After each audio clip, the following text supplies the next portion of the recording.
electoral, precisamente. En segundo lugar, yo no he elegido el lugar que ocupamos en el arco parlamentario hoy, el CDS, sino lo han designado los electores. Y por tanto tengo que admitir que hoy no somos un partido alternativo. Evidentemente somos un partido político pequeño, un partido político que ya está acuajado definitivamente en la sociedad española, así lo pienso yo por lo menos. Y en todo caso, lo que sí que queremos es influir con nuestras ideas en la sociedad española y, si es posible, en la acción parlamentaria. Y a eso nos prestamos, no damos un cambio de ningún tipo. La verdad es que hemos pretendido que hubiera diálogo en todas las legislaturas anteriores. Hemos hecho una crítica dura al gobierno socialista y al Partido Socialista, pero ahora ha habido un cambio espectacular y naturalmente vamos a aportar nuestras ideas en la medida que sea posible. ¿Quiere decir usted con estas palabras, por tanto, que no es un cambiazo, sino que es una adecuación a la realidad? ¿Son los electores los que le han dicho no sea usted partido alternativa, sea usted partido que establece alianzas? Bueno, los electores han dicho que tenemos 1.600.000 votos. Consecuentemente, 14 diputados en el Congreso de los Diputados. Nosotros seguiremos trabajando porque nuestro partido pueda ser algún día alternativa. Y yo seguiré trabajando para que algún día una mujer, un hombre del CDS, sea presidente del gobierno de este país. Pero ciertamente en los próximos 4 años el trabajo que tenemos que realizar, a mi juicio, es el de influir con nuestras ideas, repito, en la acción de gobierno y en la acción parlamentaria. ¿Y cuándo tomó usted esa decisión? Concretamente, cuando usted comprendió que no era un partido alternativa, que era un partido, si me permite la expresión, bisagra. Insisto en esta cuestión porque sé que no le gusta que se le llame bisagra, pero por decirlo una palabra. No me gusta. No, insisto en disculparme porque no le gusta a usted que le llame bisagra. Por favor, en modo uno. Bueno, pues la misma noche de las elecciones, obviamente. La noche de las elecciones. Claro, al conocer el resultado definitivo de las elecciones, que no habíamos crecido lo que esperábamos, que a un crecimiento que esperábamos muy importante, no se había realizado en el recuento de los votos, obviamente, y por tanto a partir de ese momento empezamos a ver y a trazar la estrategia que debíamos seguir y que fuera refrendada después por el Congreso del Partido, y así ha sido refrendada. La noche de las elecciones, se lo pregunto con toda intención, porque no sé si nos lo ha aclarado usted.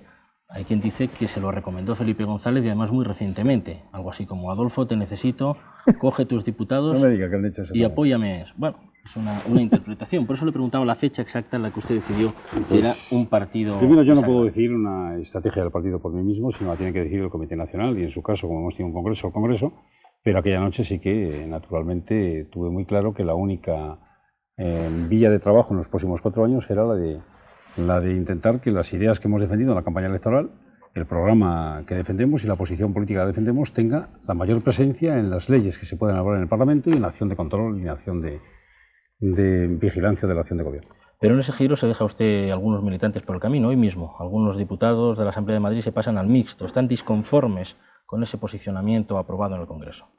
Bueno, en todo caso no aceptan una decisión mayoritaria del Congreso, pero yo creo que además que no es esa la razón, porque precisamente esos militantes presentaron bueno, ellos defendieron durante el Congreso que no pactáramos con nadie, con ninguna fuerza política en los próximos 3 años, e incluso se empleó la expresión que teníamos que dedicarnos a mirarnos en el ombligo. Ciertamente un partido político está para defender los compromisos que ha adquirido con el pueblo español, y muy especialmente con sus electores. Y esa no es la actitud de un partido político. Se ganó abrumadoramente en el Congreso, y creo que lo normal es, bueno, aceptar las decisiones del Congreso y continuar en el partido. Yo creo que la decisión de marcharse la tenían tomada antes, en el supuesto de no conseguir su objetivo fundamental, que era otro muy diferente. Pero quizá el desconcierto... Yo respeto su decisión, ¿no? Quizá el desconcierto venga porque poco antes de las elecciones usted alcanza unos pactos, su partido alcanza unos pactos con el Partido Popular. Rodríguez Sagún llega en función de esos pactos, a pesar de ser menos votado, alcalde de Madrid. Hay otros acuerdos en otras autonomías y después cambia el sentido, y usted dice en el último congreso que si hay que llegar a acuerdos con los socialistas, se llegará a acuerdos con los socialistas. ¿Ahí no ve usted también un cambiazo, un movimiento a derecha, a izquierda? Vamos a ver, porque nosotros no cambiamos. Yo creo que si cambian son los demás. Vamos a ver si situamos el tema en su auténtico contexto. En un momento determinado, en el Ayuntamiento de Madrid y en 2 capitales de provincias más, decidimos presentar mociones de censura, de acuerdo con el Partido Popular, porque entendíamos que había una mala gestión. Concretamente en Madrid, después de 10 años de gobierno socialista, creíamos que no se estaba gestionando bien los intereses de los madrileños. Madrid se había convertido en un auténtico atasco. Yo creo que el tiempo ha demostrado que evidentemente el acuerdo con el Partido Popular en aquel entonces, y con Agustín Rodríguez, segundo alcalde, y con todo el equipo del Partido Popular y del CDS en el ayuntamiento, yo creo que está mejorando la situación y la gestión del ayuntamiento y la vida de los madrileños, poco a poco, porque ya muy poco tiempo.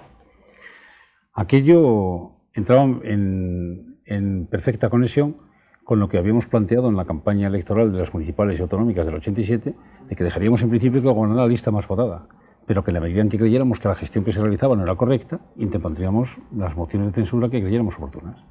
Pero es que el Partido Socialista gobierna innumerables municipios españoles con el Partido Popular, y el Partido Popular con otras fuerzas políticas diferentes. Resultaba entonces que al CDS era el único que se le prohibía llegar a acuerdos con otra fuerza política para gestionar un ayuntamiento, gestionar una diputación o cosas por el estilo. Y han sido 3 acuerdos. Pero el mensaje que se transmitió a todos los españoles, el que transmitió el Partido Socialista durante la campaña electoral de las europeas y de las generales el año pasado, con la connivencia de algunos miembros del Partido Popular también, es que habíamos llegado a acuerdos globales. Por reitero lo que decía antes, el tiempo transcurrido demuestra que solamente eran unos acuerdos puntuales en unas cuantas localidades para mejorar la gestión de gobierno, como también estamos permitiendo, por ejemplo, que gobierne el Partido Socialista en el Ayuntamiento de Valencia. Y lo estamos permitiendo, ¿por qué? Porque había una mala gestión anterior, y la única manera de poder hacer una buena gestión en el Ayuntamiento de Valencia es con el Partido Socialista, que cuenta con el apoyo de la Generalitat Valenciana y que puede contar con el apoyo también del Gobierno de la Nación. Y ciertamente con ese compromiso estamos permitiendo que gobiernen. No estamos en gobierno con ellos, pero los dejamos gobernar. Entonces, ¿no ve usted contradicción en esto? No, perdón. Es que yo creo que lo importante es el tipo de acuerdos al que se llega. Si el tipo de acuerdos al que se llega es, pues una política progresista, entiendo que es política progresista, todo aquello que conduce a aumentar las cotas de libertad, de igualdad o de solidaridad entre los españoles, una mejor gestión, yo entiendo que eso es perfectamente lícito y eso es lo que ocurre en todos los países europeos, y quizá debamos acostumbrarnos en España a que estas cosas también se produzcan, porque ciertamente en la mayor parte de los países europeos han gobernado fuerzas políticas en coalición con otras, hasta el punto que yo creo que en Italia o en Alemania todos han gobernado con todos ya, prácticamente. Yo escuchándole me recuerda a usted en el dibujo que hace del CDS o de esas decisiones de pactos con unos o pactos con otros para asegurar la gobernabilidad, me recuerda al Partido Liberal Alemán, del señor Henscher, y además usted es presidente de la Internacional Liberal y Progresista. ¿Usted realmente ese es el modelo que se ha fijado para el CDS? ¿Algo así como el Partido Liberal Alemán en cuanto a sus alianzas alternativas? No es que tengamos un modelo fijado, es que nosotros no estamos hablando de una coalición actual. Me parece que en las preguntas que me está haciendo da por supuesto que es que tenemos algún acuerdo ahora también con el Partido Socialista. Aclárelo. Yo no doy por supuesto, le hago la pregunta y si usted lo entiende así lo aclaramos. El modelo del Partido Alemán no es justamente el que nosotros queremos hacer para el CDS, porque repito que tenemos vocación de ser algún día partido mayoritario. El Partido Liberal Alemán está instalado en ese sector de la sociedad alemana que le permite unos acuerdos con el CSU, unos acuerdos con la socialdemocracia alemana, y así llevan toda la historia gobernando con unos o con otros. Nosotros queremos algún día ser partido mayoritario, pero obviamente el pueblo español nos ha colocado como quinto partido en el Parlamento y tercera fuerza política nacional. ¿Qué es lo que está ocurriendo ahora y lo que estoy escuchando todos los días? Que hemos llegado a acuerdos con el Partido Socialista. Yo he defendido siempre el consenso, he defendido acuerdos, que las leyes salgan con el mayor apoyo posible parlamentario.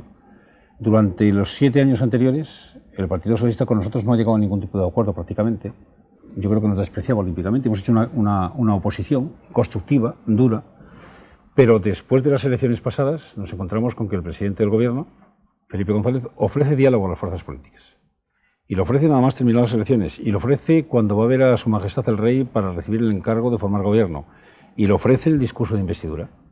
Y yo en el discurso de investidura del presidente González le contesto, en la sesión aquella, con una serie de propuestas que él acepta dialogar y consensuar con nosotros, que hacen referencia a la defensa nacional y al nuevo modelo de las Fuerzas Armadas y del servicio militar, que hace referencia a la modificación del Estatuto de Radio y Televisión para que no dependa tanto de los partidos políticos, que hace referencia a la modificación del reglamento de la Cámara para que se pueda efectuar un control riguroso de la acción de gobierno con independencia de cuál sea el sentir de la mayoría, o sea que los grupos minoritarios pueden hacer una labor de control de la acción de gobierno, la modificación incluso de la administración pública, introduciendo paulatinamente el silencio positivo en lugar del negativo, que supone un cambio radical en la vida política de nuestro país.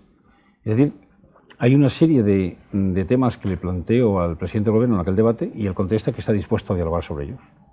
Naturalmente yo creo que ante una oferta de este tipo, ¿qué representante de partido político o qué político no puede aceptar ese diálogo cuando tiene la posibilidad de defender, repito, los intereses de sus electores y creo que también los intereses de todos los españoles, haciendo unas leyes que tengan un soporte o un apoyo más amplio que el de un solo partido político. El diálogo sirve para la gobernabilidad, dice usted, y hay una oferta ahí. ¿El diálogo sirve para un acercamiento, incluso para una absorción? Le planteo preguntas que están en la calle. De manera clara y rotunda, ¿el CDS puede convertirse, señor Suárez, como aquel partido que dirigía Fernández Ordóñez, el Partido Acción Democrática, el PAD, que terminó dentro del Partido Socialista, en sus candidaturas como independientes la primera vez? Bueno, pues rotundamente no. Primero porque, con todos los respetos a los integrantes del PAC, muchos de ellos son amigos míos y algunos fueron ministros en la etapa en que yo era presidente del gobierno, pues ciertamente no tiene nada que ver con el CDS. El PAD era unas siglas con unas personas notables detrás de esas siglas que fueron en coalición, como usted ha dicho muy bien, en las elecciones del 82 y que después quedó integrado. Nosotros no estamos en coalición con nadie. Nosotros somos una fuerza política que tiene 14 diputados, que tiene más de 100 parlamentarios regionales, que tiene más de 5.000 concejales, que tiene más de 54.000 militantes. Es una fuerza política que tiene ya un grado de implantación que hace muy difícil su desaparición. En segundo lugar, en la voluntad de todos los militantes del CDS está continuar trabajando con este partido político y no ser absorbidos por nadie. Y tampoco ser considerados satélites de otros partidos políticos en función de acuerdos que podamos llegar. Porque los acuerdos o son de gobernabilidad o son acuerdos porque llegamos a un consenso en temas importantes de la vida nacional y que constituyen parte del programa electoral que hemos defendido en las pasadas elecciones y con el que nos sentimos obligados ante los próximos 4 años. ¿Y no estaría interesado el Centro Democrático y Social en llegar a participar en un eventual gobierno de coalición en esta misma legislatura, si fuera necesario, presidido por Felipe González? Primero, yo creo que no es necesario un gobierno de coalición. En principio tiene una mayoría holgada para gobernar. Basta recordar que yo goberné en el 77 con menos diputados, por supuesto, que los que tiene el Partido Socialista actualmente, y del 79 al 81 también con menos diputados de los que tiene el Partido Socialista, y creo que aquella etapa fue una etapa complicada, difícil, con una oposición muy dura y por otra parte con gran prestigio esa oposición, y creo que se hicieron cosas importantes. Yo creo que no es necesario un gobierno de coalición, pero si llegara a plantearse una hipótesis de ese tipo, la estudiaríamos. Pero naturalmente tendrían que tomar la decisión los órganos competentes del partido y el programa tendría que ser naturalmente estudiado en profundidad. Por cierto que hablando de gobiernos de coalición, que no hay experiencia aquí, usted presidía un gobierno monocolor, pero recuerdo haberlo oído que usted tenía experiencia en gobiernos de coalición, ¿no? Porque tenía todos del UCD, pero tenía democristianos, liberales, azules, socialdemócratas. No solamente eso. No solamente eso. No, porque dentro de los democristianos había varias tendencias, dentro de los liberales había también otras 2 tendencias. Es decir, yo presidí algunos gobiernos en los que, con un partido político que ciertamente yo creo que hay que guardar un respeto profundo hacia todos ellos porque, reitero, se hicieron cosas importantes para la vida española, pero eran, digamos, un partido con una cantidad de grupos organizados que sí, ciertamente hicieron de mí un experto en gobiernos de coalición. En la escena política española, señor Suárez, no se está formando un nuevo bloque, una nueva mayoría. Se le ha llamado bloque institucional, se le puede llamar de otra forma. ¿No hay una nueva mayoría en el seno del Parlamento? Yo lo que creo es que hay una mayoría del Partido Socialista, punto. Y puede haber mayorías ocasionales en función de los temas que se debatan. Esta mañana se ha debatido la ley del suelo y me parece que solamente la ha votado a favor el Partido Socialista. Solamente la ha votado el Partido Socialista, porque tiene un preámbulo maravilloso y sin embargo el desarrollo de la ley no tiene nada que ver con el preámbulo de la misma.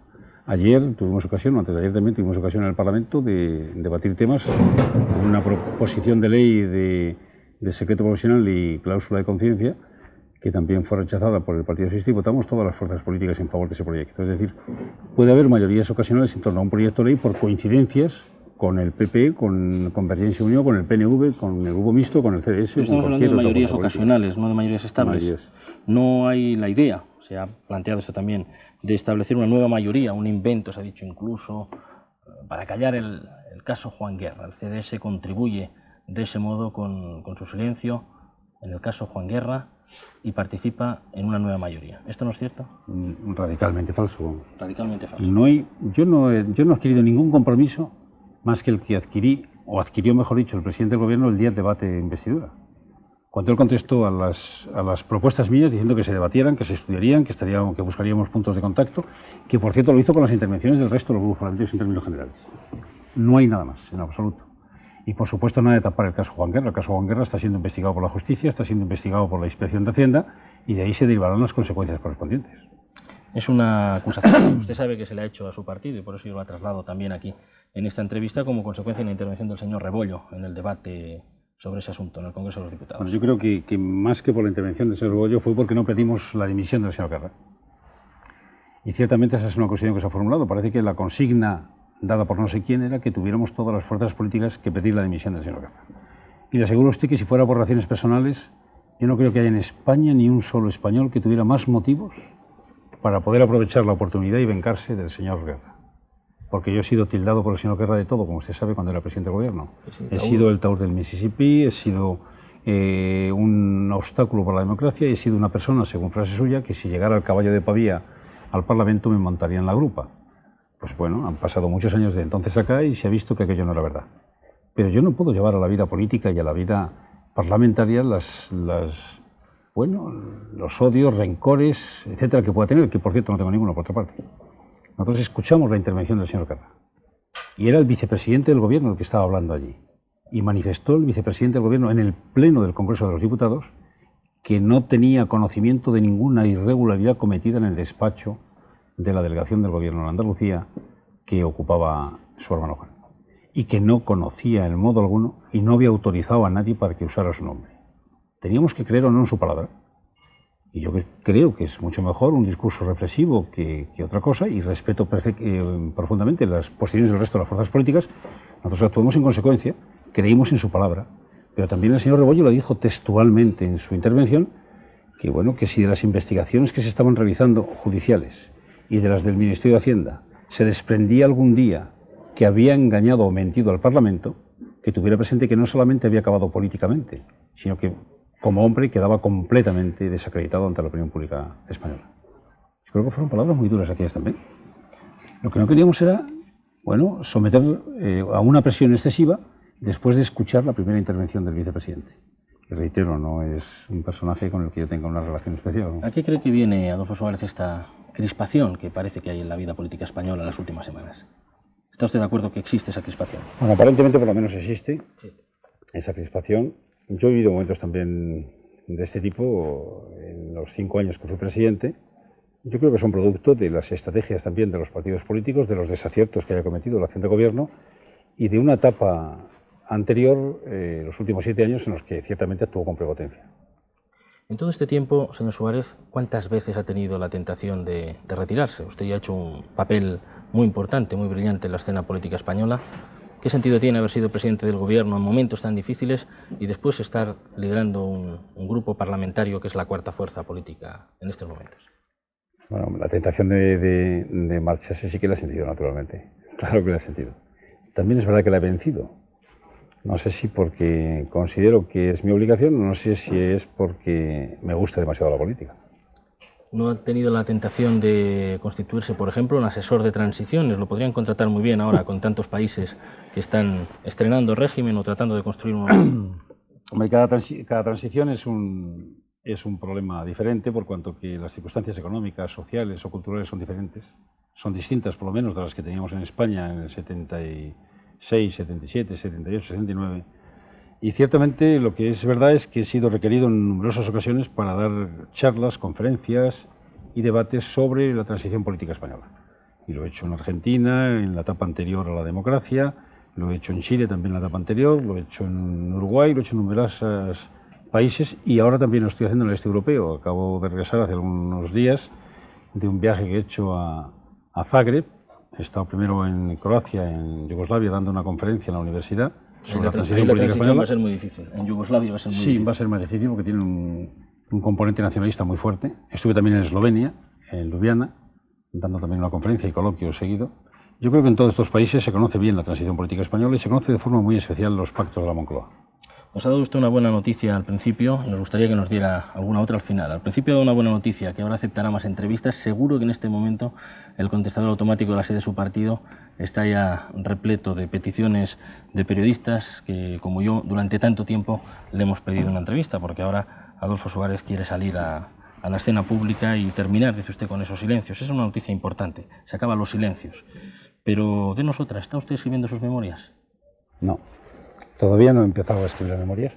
Perdón, tengo muchas notas tomadas de desde algún año antes del comienzo de mi etapa como presidente del gobierno, año y medio antes, y luego he ido, digamos, anotando y clasificando papeles, informaciones, notas que tomaba todos los días hasta el mismo momento que dejé de ser presidente.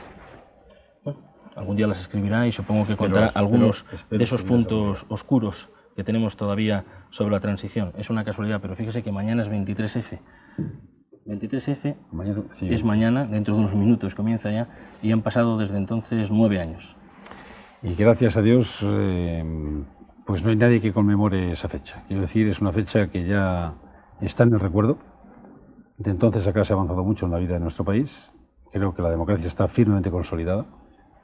Todas las fuerzas políticas contribuiremos de la forma que sea para garantizar una convivencia en libertad de todos los españoles y todos los estamentos de la sociedad española también. Adolfo Suárez, muchas gracias por haber estado aquí en directo. Mucha suerte. Muchas gracias. En punto y aparte volvemos en unos instantes.